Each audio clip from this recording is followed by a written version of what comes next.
29 লক্ষ ভিডিও এক ধাক্কায় মুছল ইউটিউব। ইউটিউব সংস্থার পক্ষ থেকে বেশ কিছু ভিডিওর উপরে কড়া পদক্ষেপ করা হয়েছে নীতি নিয়ম না মানার জন্য। ইউটিউবের নীতি না মানার কারণে এই পদক্ষেপ করা হয়েছে।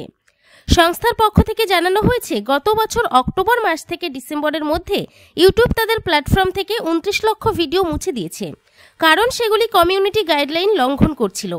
আর এই সংখ্যাটা বিশ্বের যে কোনো দেশের তুলনায় অনেকটাই বেশি। একটি বেসরকারি সংবাদ মাধ্যম সূত্রে জানা গিয়েছে, মূলত ইউটিউবের নীতির নিয়ম না মানার কারণেই তাদের প্ল্যাটফর্ম থেকে ভিডিও মুছে দিয়েছে ইউটিউব।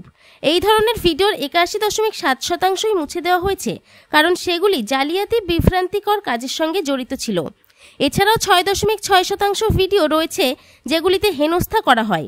5.9% ভিডিও মোছার কারণ শিশু নিরাপত্তা, আর 3.7% ভিডিওতে হিংসা ছড়ানো হচ্ছিল। এছাড়াও অক্টোবর থেকে ডিসেম্বরের মধ্যে ইউটিউব প্রায় 48 লক্ষ চ্যানেল মুছে দিয়েছে। মোছা হয়েছে নীতি লঙ্ঘনকারী 130 কোটি কমেন্টসও।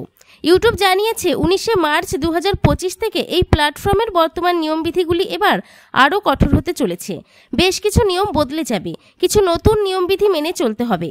মূলত এই নয়া নিয়মবিধি অনলাইন গ্যাবলিং ভিডিও কন্টেন্টের জন্য প্রযোজ্য হলেও সমস্ত কন্টেন্টের জন্য কিছু বিধি এবার থেকে বাড়তি হিসেবে মেনে চলতে হবে ক্রিয়েটরদের। Bureau report, NE Bangla digital.